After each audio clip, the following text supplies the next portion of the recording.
Welcome to Jurassic World.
Welcome to Jurassic World Minute, where we visit Jurassic World 1 minute at a time. I'm Brad. And Dave. And here we are, back to discuss Minute 34 of Jurassic World. Before we get to that, David, Camp Cretaceous has been out just over a week now.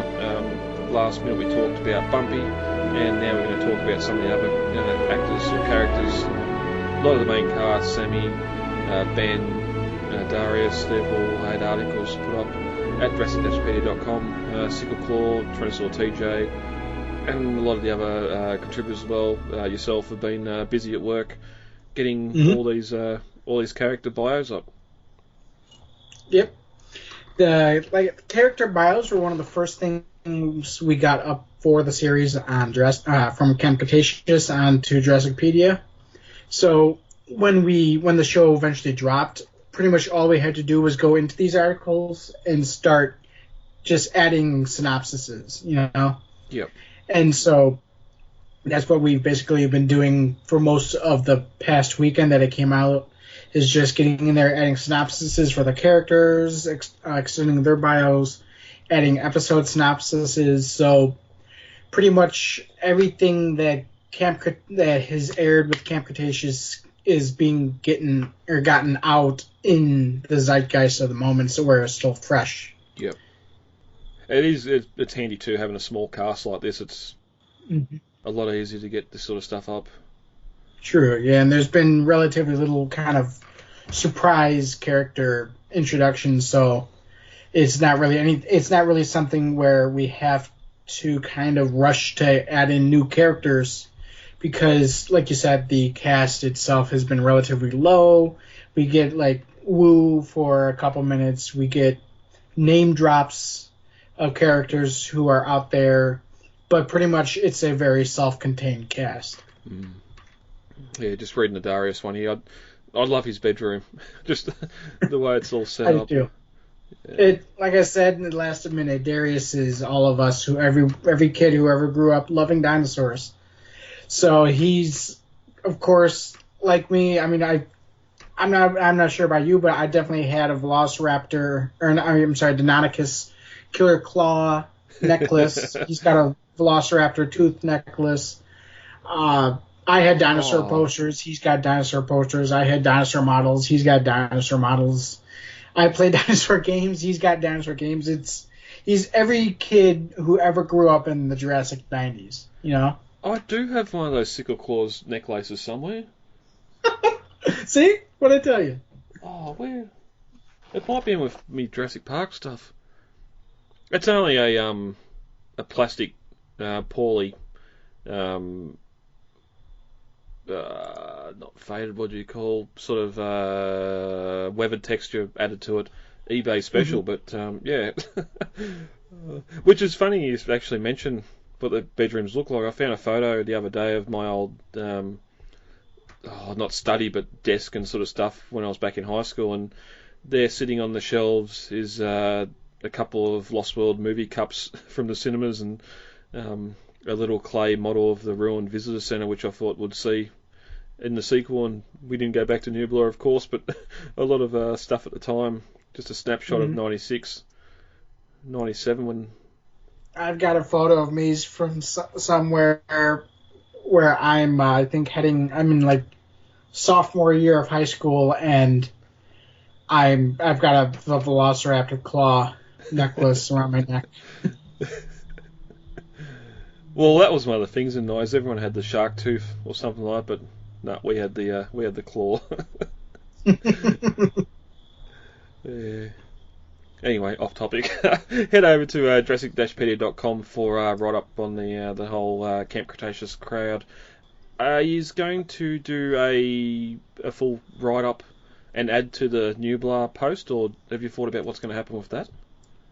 I'm not sure at the moment. Our contributor Trodan Formosus kind of handles the Nublar extension stuff.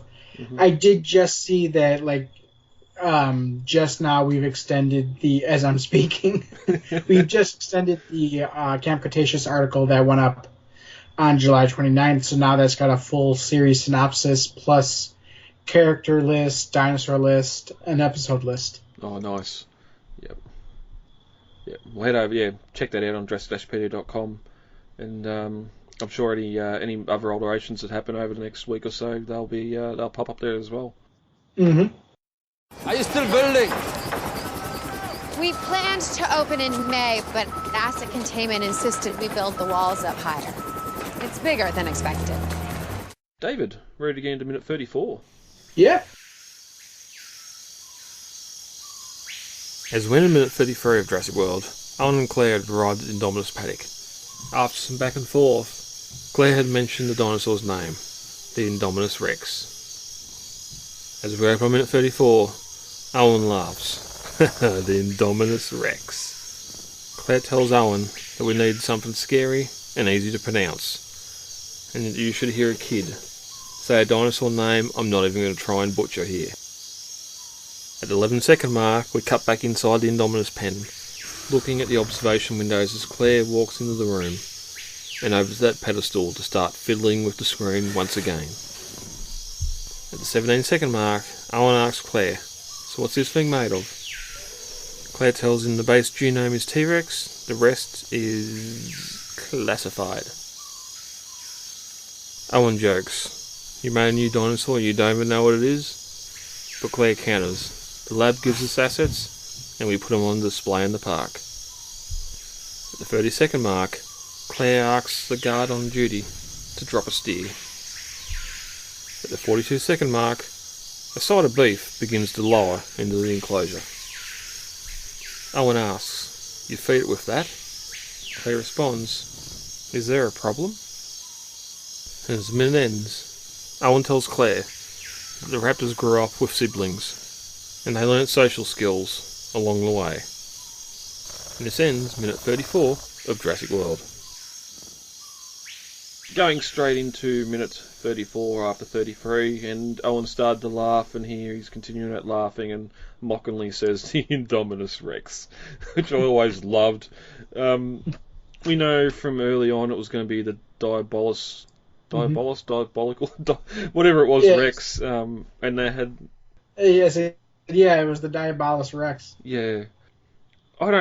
Being a made-up dinosaur, I don't really mind either name. Again, this would be focus group created, so... Well, I do remember, I always kind of felt like that was something of a inside joke where he's laughing at the name, because there's the whole naming snafu when when it was being made. First it was the Diabolus Rex, and then that name got changed to Indominus Rex, and I remember the fans were kind of split on whether or not they liked the new name, so it's like... Okay, focus groups, we have a Satanist named Diabolus Rex. Where's the new name going to be? Yeah, all that argument happened from the trailers before the film even came out, just because of that shot of the set from Real Tours. But I think where it goes too far is when you go, no, we're going to call the Indoraptor the Indoraptor. Like, that's where it goes a little bit too far. Although I suppose you're keeping that family name Indominus with the hybrid that we see in the film anyway. But Claire adds some little backstory here. We need something scary and easy to pronounce, and then you should hear a 4-year-old say that dinosaur name, which I'm not going to try to pronounce. Do you reckon you could spit it out? Or Archaeornithomimus? There you go. That'll do. Perfect. Oh, I wasn't even going to try. That's where we get a little on here. You should hear you say it.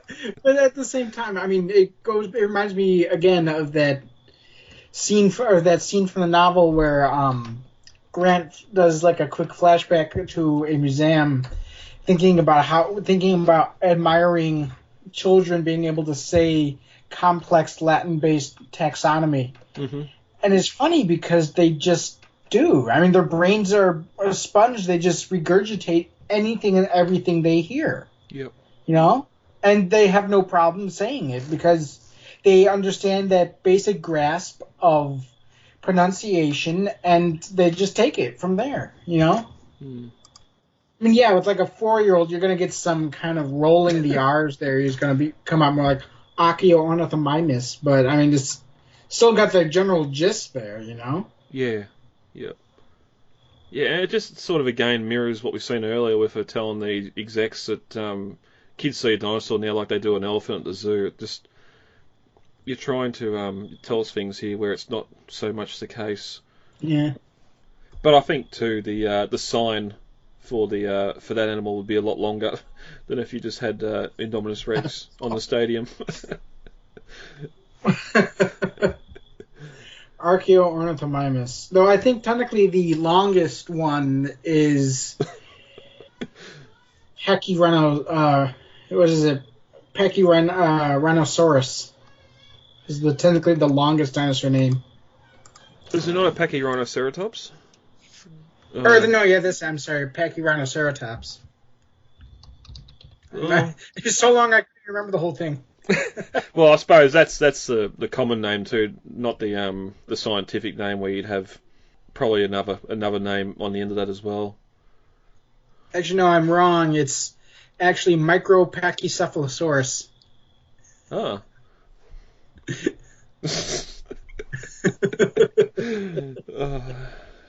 Still Pachyrhinoceratops is pretty complex. Yeah, yep.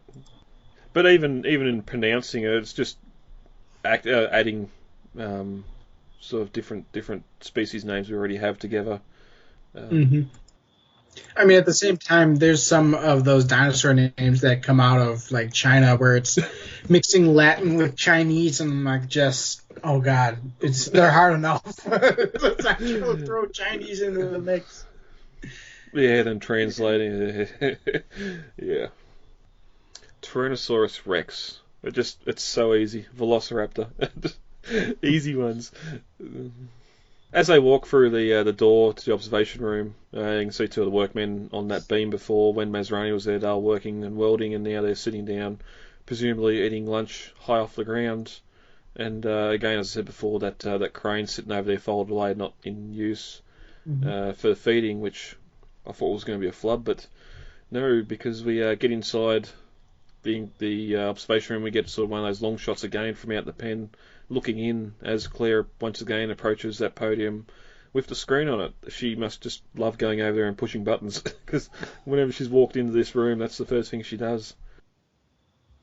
I think being administratively minded, I mean, the first thing she's going to do is check the screens for basically check the screens for a status update, even though there probably really shouldn't be one. Yeah. You know? Yep. And as Owen joins her, he goes, so what is this thing made of? That's when we cut inside the room. Claire answers. Don't ask. Basically, the base genome is a T-Rex. The rest is classified. And sort of acting a bit cagey and plays with her hair here for a moment as well, which kind of weird. But I wonder if she's just been told classified and doesn't know herself.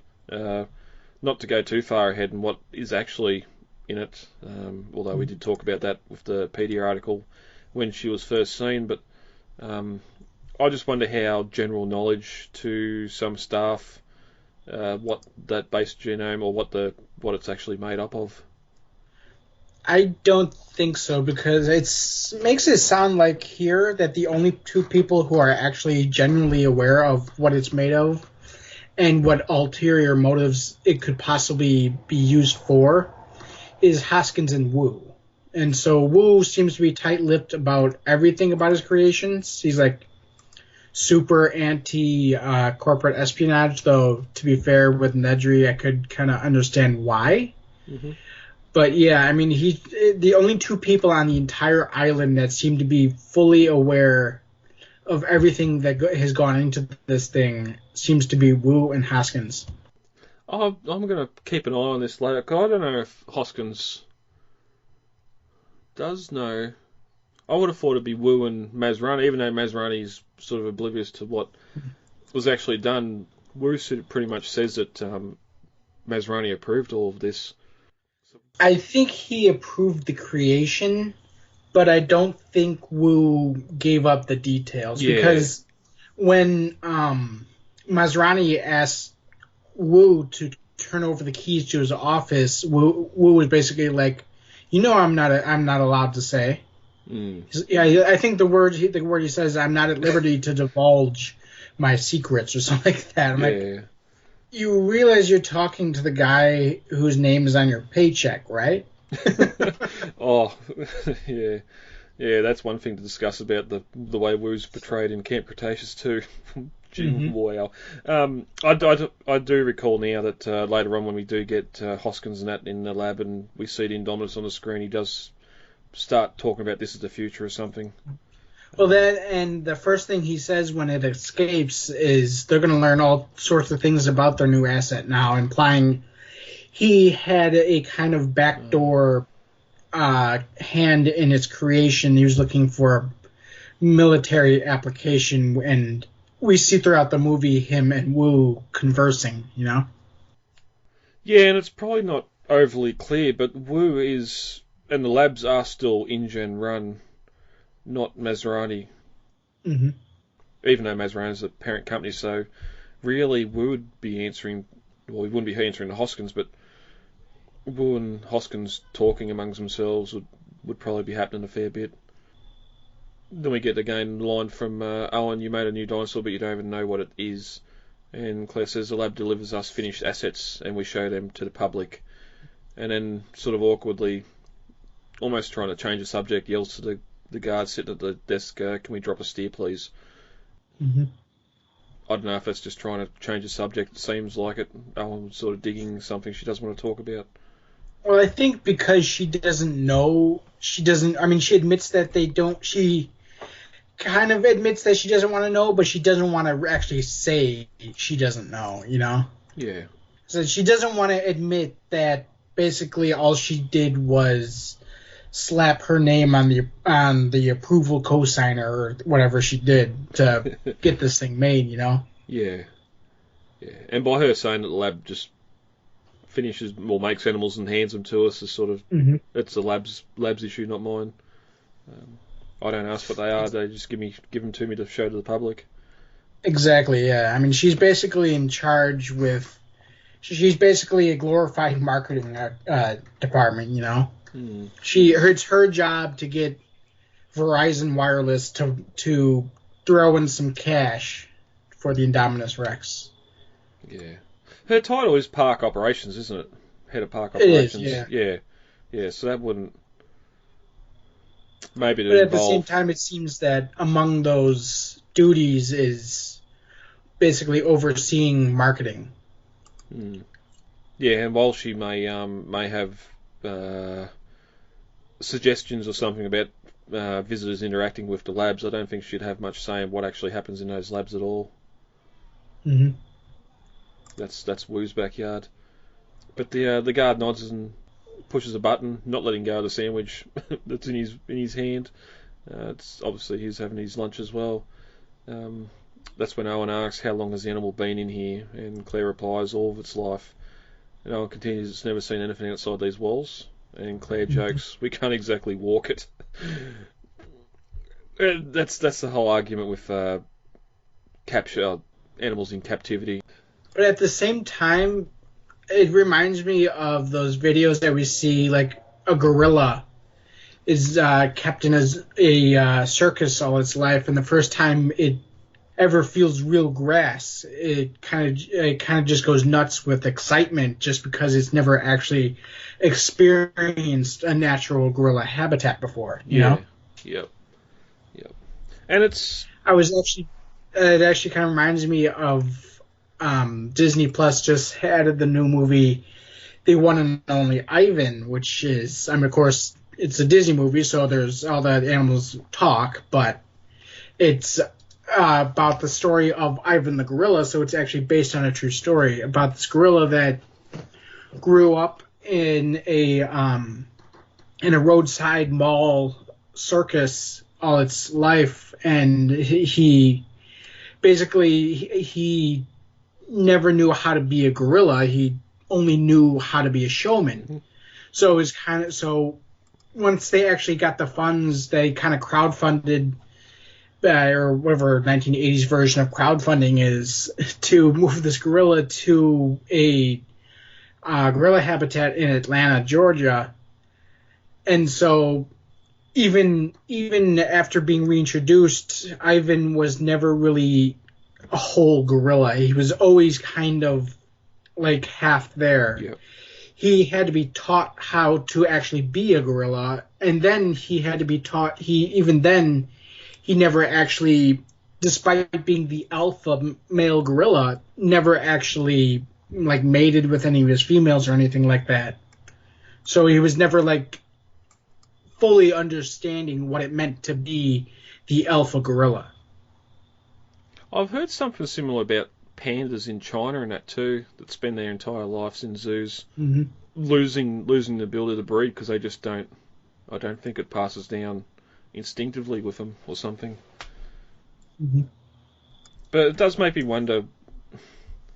We go back to Jurassic Park, and I'm going to call out the poorly designed pens there, where it's just a massive section of forest with a fence around it, mm-hmm. and the tour vehicles go past that fence, and yes, they do have something to try and attract the animals. In the novel, it's making sounds over loudspeakers and that to try and attract animals to the viewing areas. Most safari parks I've been to, you drive into the paddocks the animals are in, and you go up as close as you can to them, take photos, whatever else. Yes, you can't do that with the carnivores. Claire's going to mention the raptors later, and Owen's going to say, well, yeah, but they're social. But the raptors haven't seen outside that pen either.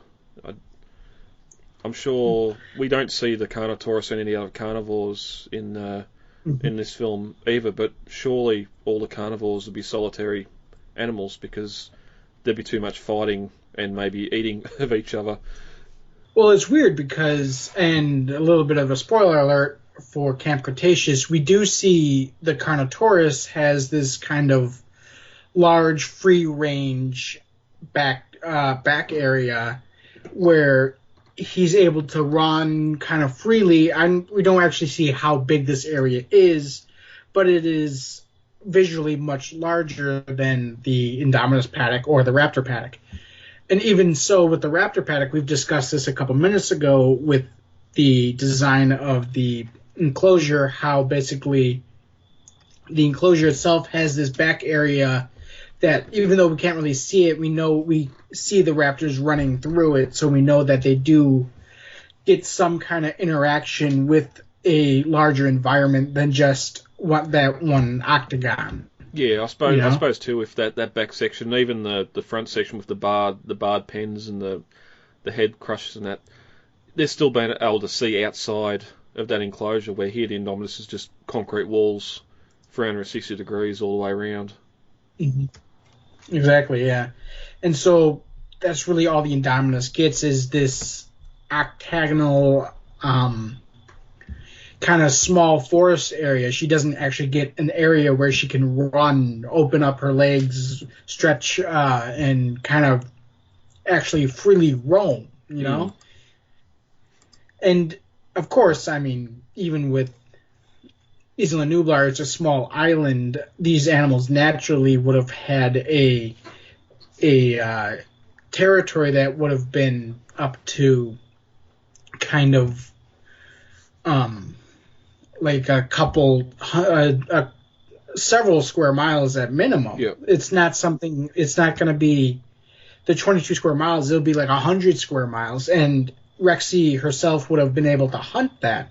Or the Indominus, if it was an actual animal, would have been able to hunt that 105-ish square miles. And they would have been that top apex predator. Of course, you got the raptors coming in and out, but a island like Isla Nublar is clearly meant to be set up as a zoological preserve in Disney World versus a actual imitation of a Jurassic environment. Yeah. I don't recall when we see the Carnosaurus in Camp Cretaceous, don't they say that this isn't on the park? I guess he implied that it's not park, that it's not an attraction. It's I guess they quarantine the individuals that become too aggressive, from what I could understand what Kenji was saying. So obviously Toro was just too aggressive to be in the park. Possibly maybe it was he was attacking other members in his paddock, or it was just trying to smash through the viewing area. But obviously this animal could not get along, and rather than euthanize them, they moved them to some kind of restricted area that they can still be alive, but they just got to be kind of figured out how to be less aggressive or something. I'm not sure what they're doing with them back there. I don't think they make that clear. No. But yeah, they do quarantine individuals that are shown to be too aggressive. But presumably, they do what they do in zoos, where they try to diagnose the problem and then reintroduce that animal once they figured out how to fix it. Yeah. You know? Yeah, and yeah, you did mention zoos. They do have that issue currently. Mm-hmm. Yeah. But Owen points to a side of beef being lowered into the pen, and you feed it with that. And that's when we see sort of the half steer being lowered into the pen. You can see the cable gantry above it, much like the Mosasaur feeding show. It's set up like that flying fox style, but here it's obviously controlled. Dropping this in, it make you wonder how all the Indominus must have sort of that instinct to hunt, because later when she gets out, she does a lot of hunting. But here, if they're just dropping this beef down whenever to feed her, she might be able to stalk it in the enclosure, sneak out on it like a kitten chasing a red dot on a carpet or something. But it's here you're just dropping this unmoving dead piece of meat in for her to eat. Indominus doesn't want to be fed. She wants to hunt. Can't just suppress 65 million years of gut instinct. Well, we glossed over the fact that her base genome is the T-Rex. I can't recall if... No, we only see when she's fully grown she's going to be bigger than the T-Rex, so... Here we have, I'm guessing the base genome T-Rex is more so just for the size, the large theropod predator. Yeah, and then of course the Therizinosaur in her gives us the claws, the Belosaur in her gives us the scale, the big bumpy scales, the Raptor gives her the intelligence, and I can't remember what else the hell they got in there besides the frog and the cuttlefish. Yeah, well, the cuttlefish was accelerated healing or something. Yeah, that's right. The pit viper lets her track thermal imagery, and of course the cephalopod DNA gives her the ability to camouflage, and the tree frog gives her the ability to hide from thermal imagery or something like that. Because it was introduced, according to Wu, to help her bring her more stabilized to a tropical environment. Though I don't see why they would technically need that. Dinosaurs lived in a tropical environment in the first place. So again, there's some kind of funny business going on with Wu here. Yeah. It's funny that you're making her more adaptable to a tropical environment, yet you've got the Mosasaur in water that probably doesn't resemble what the water quality was like millions of years ago, or even the oxygen level. I think people talked about that a lot as well, just bringing these animals back into our world where the oxygen may not be as thick in the atmosphere, or vice versa. Exactly, yeah. But I mean, and dinosaurs existed at a time where the humidity and the general atmosphere of the Earth was far more tropical. yeah, So it's not really an adaptive thing they have to be used to. It's like you said that they do in the where they mention in the novel how the oxygen in the air, the actual composition of nitrogen, oxygen, and other gases in our atmosphere is different than it was 126 million years ago, and they can't really adapt to that. It might also lean into why Costa Rica was picked, which is another discussion in itself that we still need to get to. But it ticked most boxes for being the tropical, the humidity, everything they needed. Obviously, in film, they'd already hatched animals beforehand and was sort of